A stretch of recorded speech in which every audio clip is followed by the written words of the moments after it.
ကျွန်တော်အင်္ဂလန်ပရီးမီးယားလိပွဲစဉ်9ရဲ့ဒါအစောဆုံးပွဲစဉ်တစ်ပွဲဖြစ်တဲ့ကျွန်တော်တို့ဒီ25ရက်နေ့မနက်ပေါ့နော်ကျွန်တော်တို့ဒီအစောပိုင်းမှာကန်မယ်စနေနေ့မနက်အစောပိုင်းတောက်ကြနေညမှာကန်မယ်တနာရီခွဲမြန်မာစံတော်ချိန်တနာရီခွဲမှာကန်သွားမယ်Leeds United တဲ့နဲ့West Ham United တဲ့တို့ရဲ့ပွဲစဉ်ကိုကျွန်တော်ပွဲကြိုသုံးတဲ့ချက်လေးအနေငယ်လုပ်ပေးသွားမှာလည်းဖြစ်ပါတယ်စပြောရမယ်ဆိုလို့ရှင်တော့ဒါကဒီပွဲစဉ်9ရဲ့ပွဲစဉ်9ပေါ့နော်ပွဲစဉ်9ရဲ့အစောဆုံးပွဲစဉ်တွေဖြစ်တယ်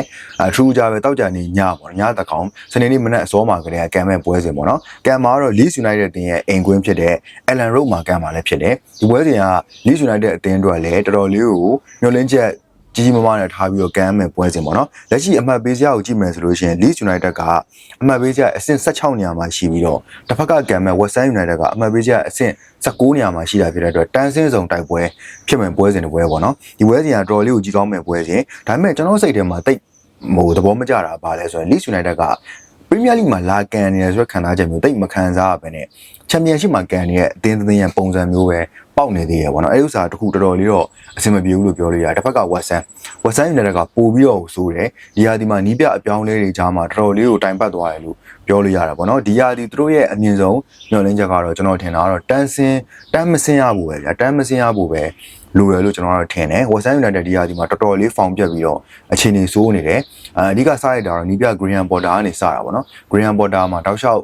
်ဒုက္ခတွေရောက်သွားတာနေပြီးအခုချိန်မှာနီးပြအပြောင်းလဲလုပ်ပြီးတော့ဒါ Nottingham Forest အသင်းကနေထုတ်ခံလိုက်ရတဲ့ဒါ Nuno Espirito Santos ပေါ့နော်သူ့ကိုပြန်ပြီးကျွန်တော်တို့ကခန့်ထားတယ်အခုချိန်ထိကို result ကကောင်းလာတဲ့အနေအထားတစ်ခုမှတော့မရှိသေးဘူးပေါ့နော် West Ham United အသင်းကနောက်ဆုံးပွဲစဉ်တွေကိုတွားပြီးတော့ကြည့်လိုက်မယ်ဆိုလို့ရှိရင်လည်းနီရဲတောက်နေတာပဲပေါ့နော်တပွဲမှမနိုင်ထားဘူးနောက်ဆုံးကစားခဲ့တဲ့9ပွဲပဲပြောလိုက်မယ်9ပွဲမှဆိုလို့ရှိရင်4ပွဲရှုံးပြီးတော့တပွဲပဲတည်ကြထားတာပေါ့နော်အဲ့လောက်ထိကိုပဲ West Ham ကလည်းအခြေအနေတော်တော်လေးစိုးနေအောင်ကျွန်တော်တို့တွေ့ရတယ်တစ်ဖက်က Leeds United ကကောင်းလားဆိုရယ် Leeds United ကလည်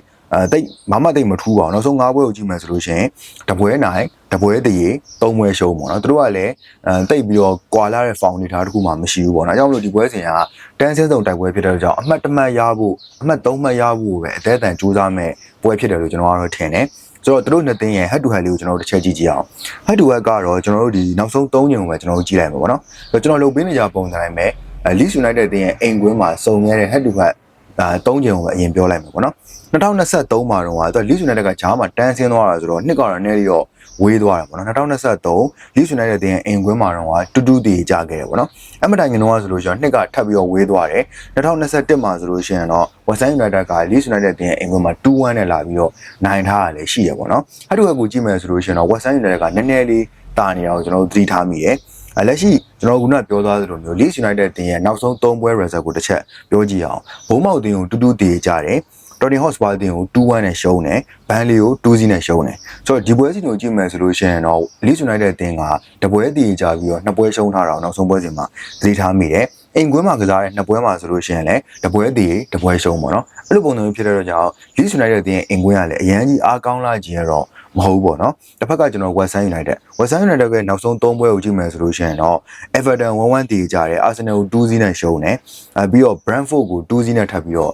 ရှုံးတယ်ပေါ့နော်ဒီလိုအနေထားမျိုးတွေကြောင့်တစ်ဖက်က West Ham ကပိုတောင်အခြေအနေဆိုးတယ်လို့ပြောလို့ရတယ်အဝေးကွင်း2ပွဲကိုကြည့်မယ်ဆိုလို့ရှိရင်လည်း Everton 1-1 Arsenal ကို 2-0 ဆိုတဲ့ result နဲ့ရှုံးထားဖြစ်တဲ့ကြောင့် West Ham ကလည်းတော်တော်လေးကိုအခြေအနေဆိုးတဲ့အနေအထားမျိုးမှာရှိတယ်ပေါ့နော်ဆိုတော့ဒီပွဲကိုကျွန်တော်အချင်းချုံပြီးတော့ခံမှန်းပေးရမယ်ဆိုလို့ရှိရင်တော့အခုပြောသွားတဲ့ first day ပိုင်းနဲ့ချိန်ထိုးပြီးကြည့်မယ်ဆိုလို့ရှိရင်တော့ Leeds United ကအနည်းငယ်လေးအသာရနေအောင်တော့တည်ထားမိတယ်ဒီပွဲစဉ်ကိုကျွန်တော် percentage နဲ့ခွဲပြီးပြောပြရမယ်ဆိုလို့ရှိရင်တော့90%လောက်ကိုတည်ကြသွားနိုင်တယ်လို့ကျွန်တော်ထင်တယ်20%လောက်ကိုတော့ Leeds United နိုင်သွားမယ်လို့ထင်ပြီးတော့10%လောက်ပဲ West Ham United နိုင်သွားဖို့အခြေအနေရှိတယ်လို့ကျွန်တော်စိတ်ထဲမှာမြင်တယ်ပေါ့နော်ဆိုတော့လူချင်းမင်းတို့ဒီပွဲရဲ့ result ဘယ်လိုမျိုးထွက်မယ်လို့ထင်လဲအောက်က comment ထဲမှာဝင်ပြီးတော့ရေးခဲ့ပေးလို့ရပါတယ်ကျွန်တော် channel ကိုကြိုက်တဲ့ဆိုလို့ရှိရင် like and follow like and subscribe လုပ်ပြီးတော့ကူညီခဲ့လို့ရပါတယ်ကျွန်တော်တို့နောက်ထပ် video တစ်ခုကြာမှာပြန်လည်ဆုံကြရအောင်